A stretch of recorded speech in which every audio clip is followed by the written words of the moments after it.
Et salut à tous, j'espère que vous allez bien. Faire de la vidéo, c'est une passion, mais c'est aussi une aventure en soi. En réfléchissant sur les galères que je pourrais vous raconter, je ne pouvais pas passer à côté de la galère que ça a été pour moi jusqu'ici de faire de la vidéo. Ça fait quelques années que j'essaye de réaliser, de filmer, de monter, de les sauvegarder et surtout de les partager. Et aujourd'hui, c'est enfin possible!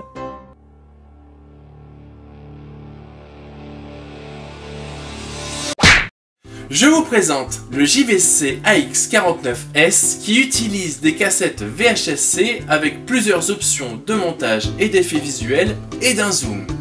C'est une caméra un petit peu particulière puisque je l'ai payée en francs et que c'est ma première caméra. C'était en 1998 et j'avais 13 ans environ. À l'époque. Ah ouais, ok.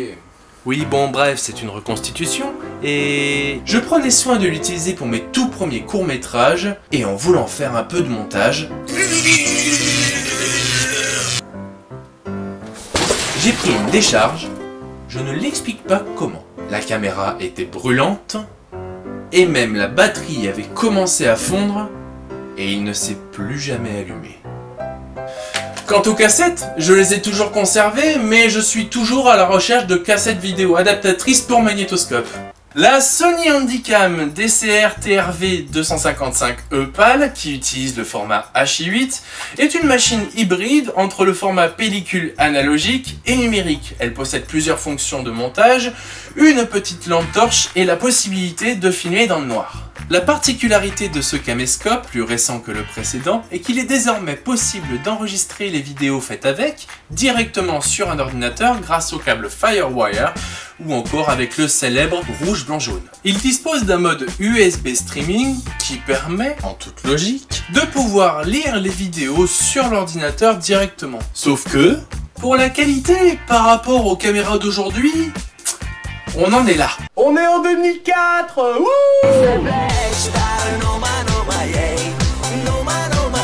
Et si je l'agrandis un peu, ça donne ça. Parce qu'en plus de filmer quelque chose, il fallait l'enregistrer en temps réel sur l'ordinateur ou sur un magnétoscope, c'est-à-dire que, à moins que vous ayez autre chose à faire, vous deviez attendre que l'intégralité de votre séquence soit enregistrée sur l'ordinateur pour enfin être utilisable au montage. Il y a même une option USB, comme moi je disais plutôt, l'option USB streaming. La blague, parce que j'ai lu le mode d'emploi en entier. Et il se trouve que dans l'intégralité du mode d'emploi, il n'y a pas une seule mention du mode USB ou du mode streaming, ou moins la moindre explication. Par contre, il y a un truc que j'adorais avec cette caméra, et je sais pas pourquoi, mais à chaque fois que je devais faire le changement de cassette,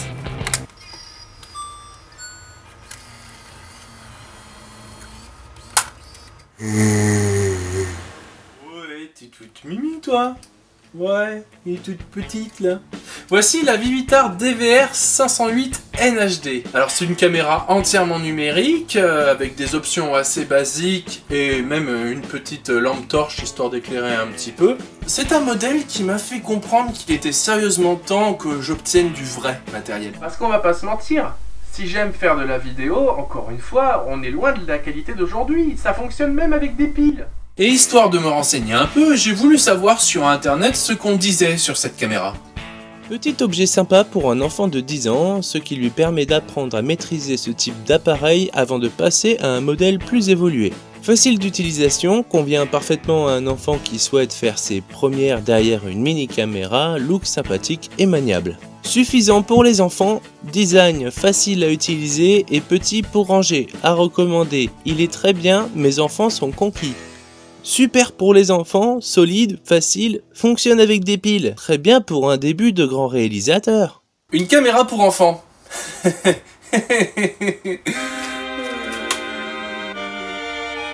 Et puis j'ai été fan d'une certaine mode, aujourd'hui elles sont partout et ce sont les caméras dynamiques. La ISS ISC 3000 HD est une petite caméra dans le genre de la GoPro qui permet de filmer en grand angle avec le fameux fisheye qui rend l'image si particulière, qui est capable également de filmer en 30 ou en 60 images par seconde, à condition qu'il y ait quand même une bonne luminosité. Et torque jusqu'à 5 mètres.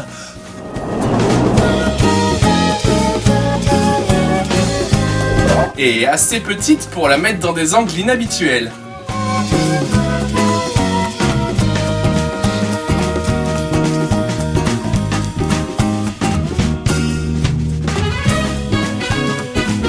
Sauf que... Le son, comment dire, c'est comme si vous filmiez sous l'eau, mais sur l'eau.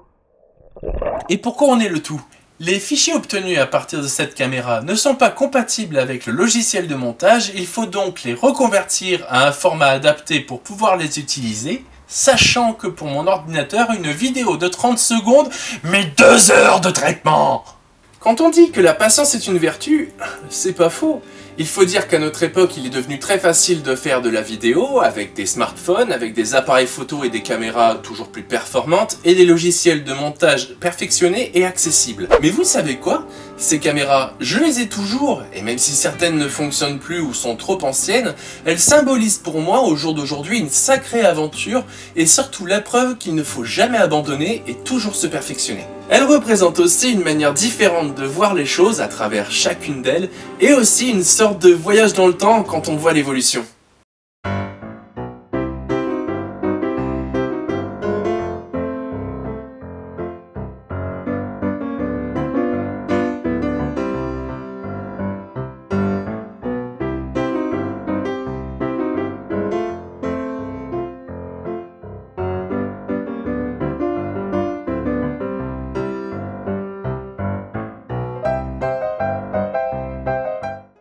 C'est la fin de cette vidéo et j'espère qu'elle vous aura plu.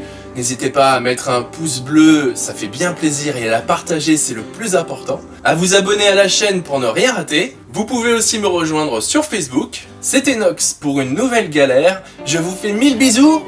Mouah. Et...